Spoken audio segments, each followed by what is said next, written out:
The news day continues here on One News Now. I'm Riza Diaz. A House lawmaker is calling on agencies to immediately impose a yellow alert level on dams as the rainy season in the Philippines has officially started. Deputy Speaker Bernadette Herrera said local government units should begin dredging rivers and esteros to prepare for the wet season. Herrera added that these bodies of water become shallow after silting, sedimentation, garbage, and toxins. She is now urging the LGUs and other agencies to clean rivers and esteros before the monsoons and storms come. Now, in celebration of World Environment Day, the Tourism Department is urging hotels and resorts to undergo accreditation to receive assistance for its sustainable practices. Tourism Secretary Berna Romulo Puyat said the pandemic has allowed the DOT to become more persistent to urge businesses to be sustainable. Puyat explained that being accredited means getting assistance from the agency in many aspects of running a tourism enterprise, but most especially access to tools to help businesses go green.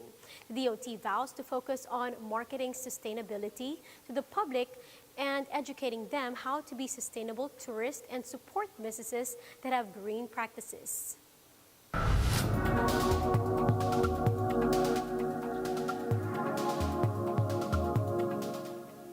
Twitter joins the subscription wagon as it offers paying customers exclusive features like undoing tweets and organizing posts. Take a look at how Twitter Blue works in this Bloomberg report. Meantime, Twitter is out with a new option for users, and it is called Twitter Blue. It's long-awaited subscription service. The company is offering paying customers exclusive features for removing tweets and organizing posts. This all part of a push to ease the social network's reliance on advertising revenue. With me now for more, Bloomberg tech reporter Naomi Nix, who has been covering the rollout. So, Naomi, what does Twitter Blue do, and what does it not do? Essentially, it's targeted at the most prolific tweeters on Twitter's social media site. So for roughly $3 a month, Twitter Blue subscribers get access to an undo option, which means they could quickly recall a tweet that they put out there if they want to fix it or edit it in some way. They also get the option to better organize their bookmarked tweets into folders and more easily read long Twitter threads that they may come across in their feed. And they're also going to get their customer service support claims processed more quickly. And so all those are sort of little add-on features that these subscribers will get for this fee. Now, anyone who uses Twitter regularly has probably sent a tweet that they either regret or wish that they could edit. But this isn't quite giving users editing privileges. You can basically just recall the tweet 30 seconds. You have 30 seconds before it posts to do that. They don't go so far as to letting you edit a tweet. So I wonder, how much do you think this is really going to change the platform? Yeah, I mean, some Twitter users have been calling on Twitter for years to allow them an edit option so that they don't have to necessarily delete their tweet, but they could just quickly edit it for, say, a typo or a small misunderstanding. But Twitter has really been reluctant to do that. They think it would change the platform, right? Think about all the sort of tweets that go viral from politicians or public figures. And if those public figures were allowed to edit a tweet, it might change the news cycle. It might have real world consequences. And so Twitter's been reluctant to do this. But what they say is this undo option will give those subscribers the ability to sort of make quick edits if they spot it right away. And so the way it works is you'll set a predetermined window in which your tweet is not visible to anyone and you can recall it. But after that window expires after, say, 30 seconds, then your tweet is just out there and your only choice is to delete it. How much do you think this will diversify revenue? Certainly it will, but are people going to pay up for this? And I can imagine businesses, for example, will love this. And then, of course, there are power users who might be willing to fork over $3 a month. Yeah, I mean, I think it's likely to provide like a small but consistent revenue stream for Twitter.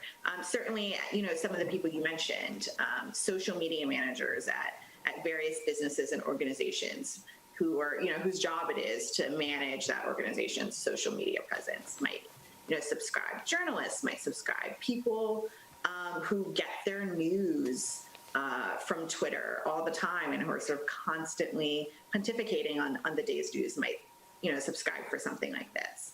And I think that's somewhat critical for the company. More than 85% of its revenue is based on advertising. And so this is one way to kind of diversify that. So it's not so, reliant on digital advertising and is a little bit protected from, the ups and downs in that market.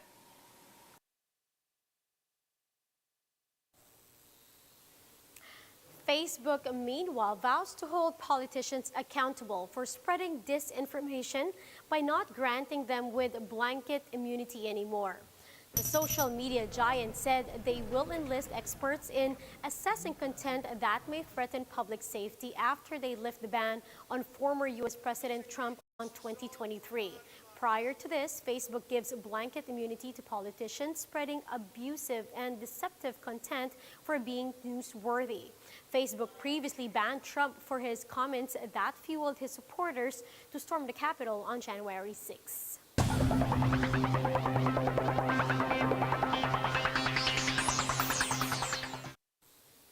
The Tokyo Olympics will still commence next month despite the new wave of COVID-19 cases in Japan. So how is Tokyo preparing a safe and COVID-free Olympics for the participants? Let's find out in this video.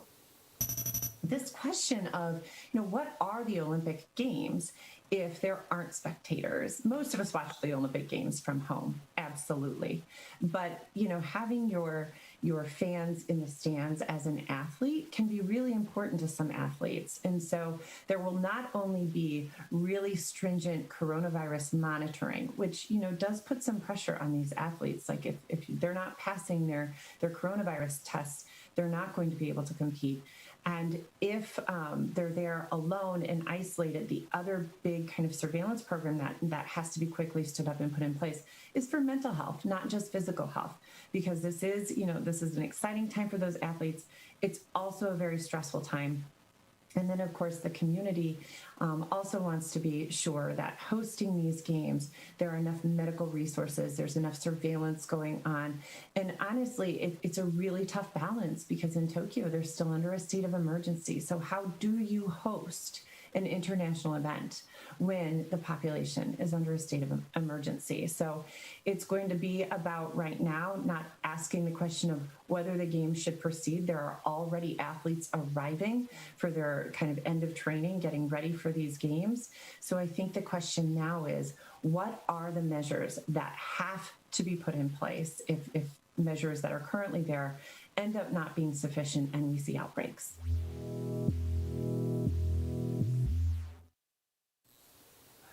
With skateboarding set to make its official debut in the Tokyo Olympics, Pinay skateboarder Marjeline Didal is on the cusp of securing her Olympic seat. Gretchen Ho with the report.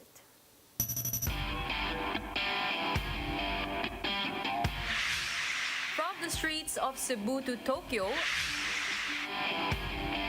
Marjeline Didal might just be the first Filipino skateboarder to enter the Olympics.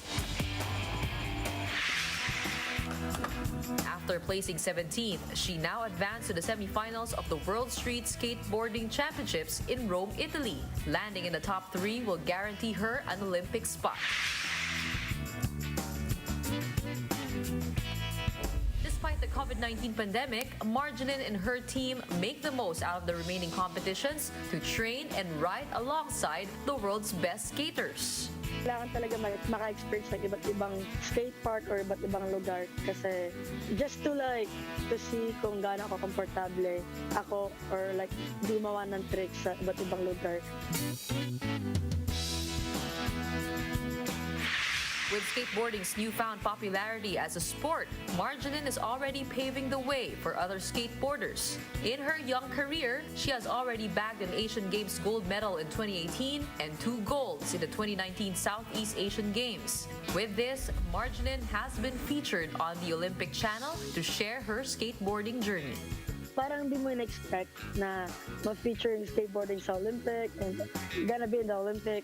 I'm really honored na to share my story sa Olympic channel. It's like a lifestyle, like just skateboarding, and now like it's so big. Even in Philippines, sobrang laki na ng skate scene. Currently ranked 13th in the world, Didal's game plan is to stay with the pack and remain in the top 20 world rankings. Anong game plan natin? Game plan? Just enjoy skating and stay positive.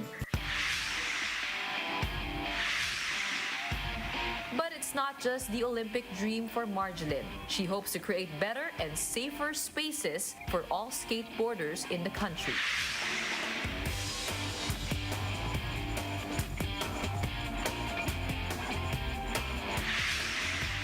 My dream for skateboarding culture, probably public skate park for all the skaters. Also probably do a skate clinic so it can share like how to ride a skateboard. Not for just like young generation, also for like yung mga hindi nakapag-try. Thank you, MVP. We couldn't be here without your support. Thank you so much. Gretchen Ho, We Are One News. Now, for more updates, visit News 5, the Philippine Star, and Business World Online. Visit our website, onenews.ph, for more in-depth analysis. You can also catch One News on Signal Play app. Register for a free account now at www.signalplay.com and stream One News live anytime, anywhere. Mask on, wash hands, and stay safe, Philippines. I'm Riza Diaz. We are One News.